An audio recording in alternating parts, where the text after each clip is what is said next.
أعوذ بالله من الشيطان الرجيم بسم الله الرحمن الرحيم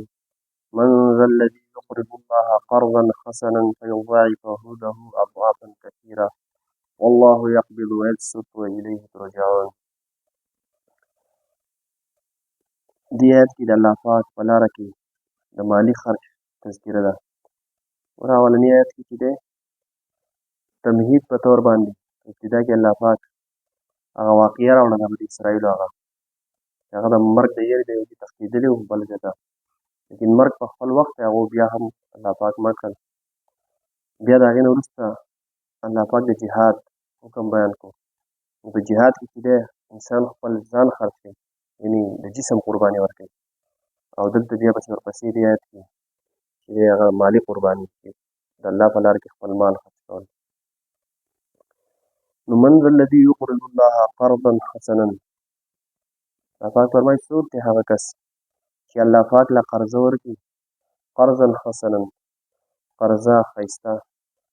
قرضه ښایسته مطلب دا ده چې په اخلاص سره د زړه نه یې الله پاک په لاره کې خرڅ کوي. فیضاعفه له اضعافا کثیره، نو الله پاک به له دا قرضه دوچن کړي، په دوچن کولو زیاتو سره، یعنې څو په زیاتو درجو به الله پاک بدل کړي، او بدله به الله پاک ده به یې لږ خرچ کړی،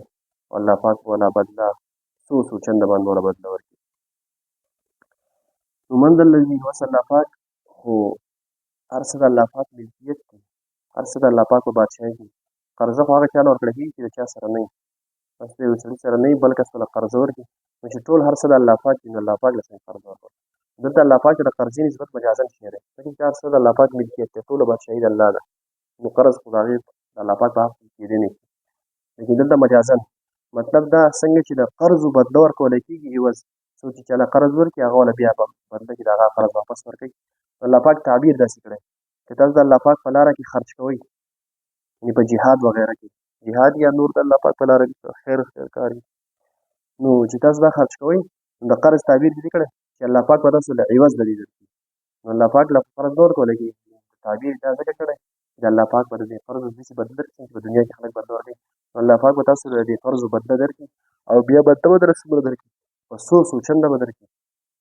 نو فرمایي چې یو د چندونو چې دی د هغې یو حدیث کې د هغې یو تذکره شته چې یوه کجوره چې دی یوه کجوره د الله پاک په لار کې ورکړي، نو الله پاک دا دومره سیوا کوي لکه د احد د غر په برابر کې ته ورکړي. یعنې د یوې کجورې چې په اخلاص سره سړی ورکړي، یا یوه کجوره چې د احد د غر باندې برابر صدقه چې سړی ورکړي، نو بیا د اخلاص پورې خبره چې څومره اخلاص یې الله پاک دومره چې دی په چندونو باندې په درجات ورکوي. یا د آیت نه مراد دا دی چې قرض الله پاک له ورکول مطلب دا چې د الله پاک بندګانو له قرض ورکوي. الله پاک نسبت ځان ته کړی، لیکن د الله پاک بندګانو له قرض ورکوي. یو حاجتمند دی او هغه ته قرضه ورکوي. حدیث کې راځي چې هغې ضرورت یو بل کس مسلمان یو بل مسلمان له قرضه ورکوي،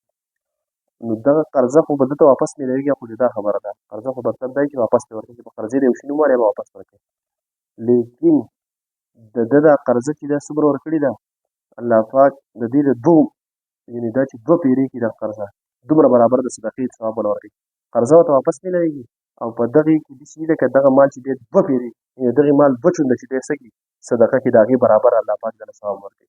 نو مراد کې یا دا ده چې د الله پاک بندګانو له قرض ورکول. ابن عربي فرمایي د دې آیت په باره کې، ابن عربي رحمت الله علیه فرمایي چې د دې آیت د نازلېدو نه بعد چې دی خلک درې ډلې شول. چې کله دا آیت نازل شو نو یوه ډله هغه وه بدنصیبه چې هغو بل شان تعبیر وکړو، هغوی الله پاک نعوذ بالله الله پاک غریب دی او موږ مالدار یو، ځکه الله پاک زموږ نه قرضه غواړي.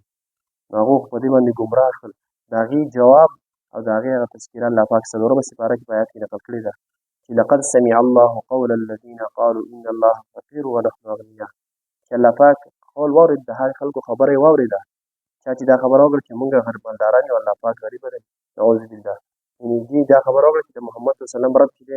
هغه غریبه دی او زموږ نه قرضه غواړي. یو خلک ګروپ خو دا و. دویم ګروپ هغه و چې د آیات نازل شو نو هغو بالکل د دې الټ کار وکړو، د آیات په مخالف لاړل، د سره یې عمل ونه کړو بلکې د هغې په مخالف باندې عمل وکړو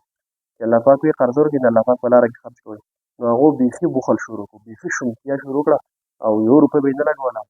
نو دویم ګروپ هغه و چې د سر اړو خرچ یې نه کوو، بلکې د مال په محبت کې ښه ور وننوتل. او دریم هغه مخلص مسلمانان صحابه چې د دې آیات په نازلېدو سره فوراً چې دی هغو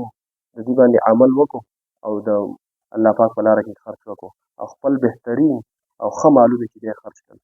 یو صحابي باره کې راځي غالبا ابو الدحداح رضی الله عنه چې دا آیت نازل شو، نبي علیه السلام پسې راغی، وایي زما مور پلار دې په تا قربان وي. نبي علیه السلام ته وایي الله پاک زموږ نه قرض غواړي او الله پاک خو حال دا دی چې الله پاک خو غني دی، الله پاک ته خو د قرض ضرورت نشته. نبي علیه السلام ورته وایي او خو د دې لپاره چې په بدله کې تاسو د جنت درکړي، د الله پاک په لار کې تاسو خرڅ کوئ د دې بدله کې به الله پاک تاسو د جنت درکړي. نو چې کله دغه ابو الدحداح رضی الله عنه دا خبره واورېده، نبي علیه السلام ته یې خپل لاسونه رامخکې کړه. نبي علیه السلام خپل لاسونه رامخکې کړل او شروع شو، وایي زما په ملکیت کې هېڅ هم نشته، زما 2 باغونه دي د کجورو او هغه دواړه زه د الله پاک په لاره کې چې دی هغه وقف کوم، یعنې دواړه چې دی هغه د الله پاک په قرضه کې ورکړل. نبي علیه السلام بیا منع کړو، نه یو باغ چې دی د خپل اهل و عیال او دې د خرڅې لپاره خپل ځان سره وساته، دا یو چې دی دا د الله پاک په لاره کې صدقه کړه. نو بیا نبي علیه السلام ته د دغې صحابي ووایي زما دا یو باغ چې دی دا ډېر عمده دی، په هغې کې 600 کجور یعنې 600 د کجورو ونې پکې دي، دا ما د الله پاک په لاره کې وقف کړی دی او دویم یې ځان سره وساتو. نو بیا نبي علیه السلام ورته ووایي تعالی الله پاک د دې بدله کې څه کړو جنت درکړو. حدیث کې داسې راځي چې د نبي علیه السلام د باره کې وفرمایل وي څه بهترین یعنې د کجورو ډکې ونې بې شماره او لوی لوی محلات چې دی هغه د ابوالدحداح رضي الله عنه لپاره دي، په جنت کې به ورته میلاوي. بیا قرض خو چې انسان ورکړي نو بیا د دې د ادا کولو څه طریقه، نو که ټایم پکې مقرر وي پکار دا ده چې سړی بیا په ټایم باندې ادا کړي، په احسنې طریقې سره ادا کړي. بیا په قرضې باندې زیادت ورکول په دې کې ښه ثواب دی او بهتره خبره ده. خو دا چې پکې الله چې یو سړي بل چا کس له قرضه ورکړي لیکن دا شرط یې ورسره نه لګولی چې ته ماله زیات راکړي، بس قرضه یې ورله وکړه بس په فلاني تاریخ بیا زما له پیسې راکړي. دی چې ول دا کس ورکوي نو نبي علیه السلام حدیث دا دی چې بهترین طریقې سره دې دا قرض ادا کړي. بهترین طریقې دا که د خپل طرف وله ته څه زیادت ورکړي یا وغیره، لیکن چې هغه پکې شرط نه یې لګولی، که هغه ورسره شرط ولګي چې ماله به زیاتې راکړي بیا خو حرام دی او سود دی، لیکن د خپل طرف وله که بیا زیاتې ورکوي نو بیا نبي علیه السلام دغې ته ښه بهتر ویلي بهترین شخص هغه دی چې بهترین کس هغه دی چې هغه قرض په صحیح طریقې ادا کړي، بیا زیادت ورکړي. ومن ذا الذي يقرض الله قرضا حسنا فيضاعفه له اضعافا كثيره والله يقبض ويبسط واليه ترجعون. یو ګروپ پکې هغه و که نه چې هغه تنګي د مال نه څوک یېرېدل او هغه ښه بخل شروع کړو. الله پاک فرمایي یقبض، تنګي خو الله پاک راولي، یعنې په مال مه یېرېږي چې داسې موقع راځي الله پاک په لار کې د خرچ موقع تاسو خرچ کوئ، تنګي خو الله پاک راولي، ویبسط او فراخي هم الله پاک راولي، دا څه د الله پاک په دغه کې دارومدار دی، په د الله پاک په قبضه کې دي. نو په دې مه یېرېږئ چې دا مال ظاهري واګي دا به کم شي دغه شي کمیږي او د زیاتول چې دا د الله پاک کار دی، دا د مال په لګولو او په نه لګولو باندې نه کمیږي او نه زیاتېږي. والیه ترجعون، او الله پاک طرف ته تاسو واپس کولی کېږي. چې الله پاک طرف ته ستاسو واپسي ده نو الله پاک به تاسو د دغې مال بدله درکوي، که بهترین یو لګولی ښه بدله به درکوي، او که نه یو لګولی او بیا یو خو دی چې مستحب صدقې، یو دا بعضې موقعو کې چې دی مال لګول واجب وي، نو که نه یو لګولی نو الله پاک طرف ته ستاسو واپسي ده، او که واجب یو نه ادا کړي نو الله پاک به د هغې مطابق سزا درکوي. والیه ترجعون، او تاسو به هغه طرف ته واپس کولی کېږي، نو جزا او سزا به درته میلاوېږي که په صحیح طریقې ولګوئ. الم تر الى الملأ من بني اسرائیل من بعد موسی، دا آیت چې دی ګوره دلته دې آیتونو کې خاص جهاد مقصود و که نه. په ابتدا کې هغه الله پاک هغه آیات راوړو هغه بني اسرائیلو هغه چې هغه د مرګ د یېرې نو هغې ورته ابتدا مقدمه یې ورته کېښوده چې د جهاد چې دی دا ډېر لازمي دغه دی. نو بیا که د دې وجې خلک جهاد نه کوي چې زه به مړ شم یا څه، نو الله پاک ورته هغه واقعیت تاریخ واقعه بیان کړه چې مرګ په خپل وخت دی. بیا د جهاد حکم وشو. بیا په درېیم آیت په دې آیت کې په دې قرضې کې هم په جهاد کې خرچ کول، او په دې آیت کې دا آیت چې دی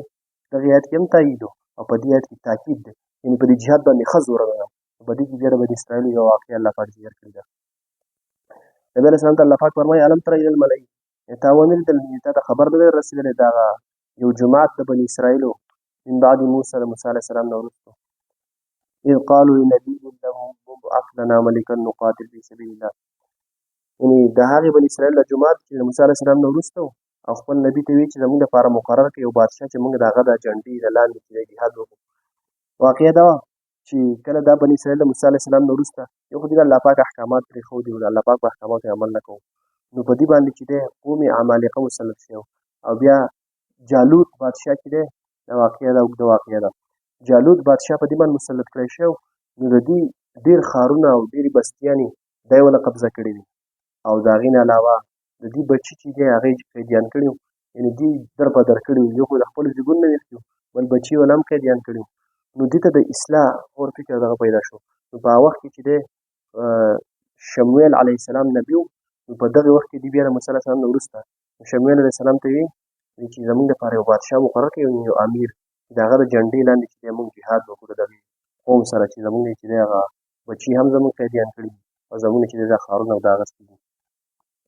نو دوی کې دا تذکره ده. الم تر الی الملأ من بني اسرائیل من بعد موسی، چې تا ونه لیدل د بني اسرائیل هغه جماعت موسی علیه السلام نه وروسته اذ قالوا لنبي له ابعث لنا ملکا نقاتل فی سبیل الله، چې خپل نبي ته یعنې شمویل علیه السلام ته یې چې زموږ دپاره بادشاه مقرر کړه چې موږ جهاد کوو د هغه د جنډې لاندې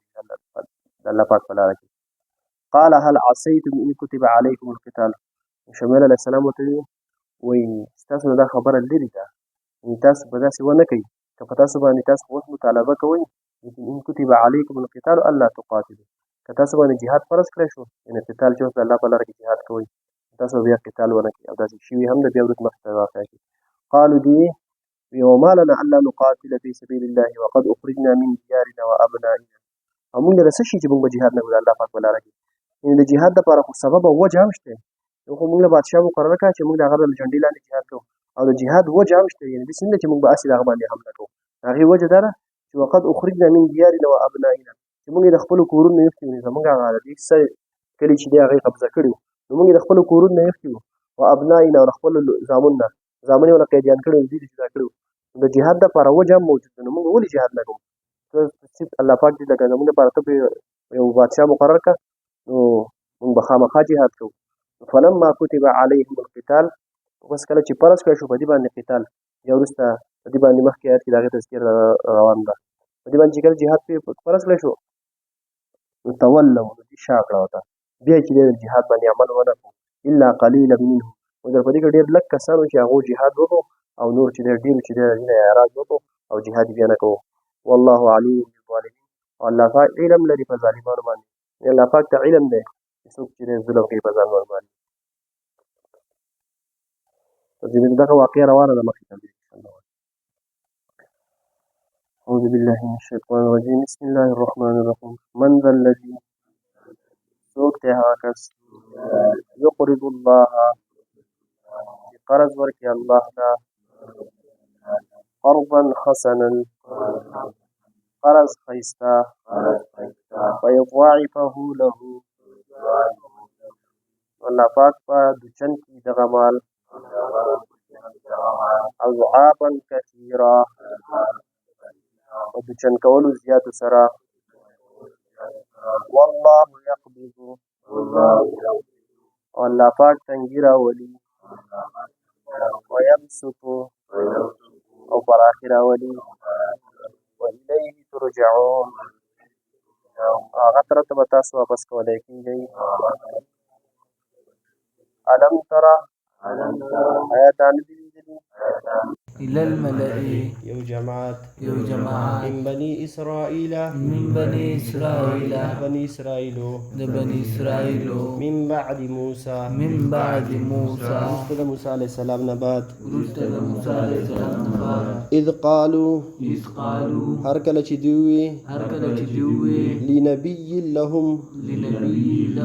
خپل نبي ته ابعث لنا مقرر که زمونږ دپاره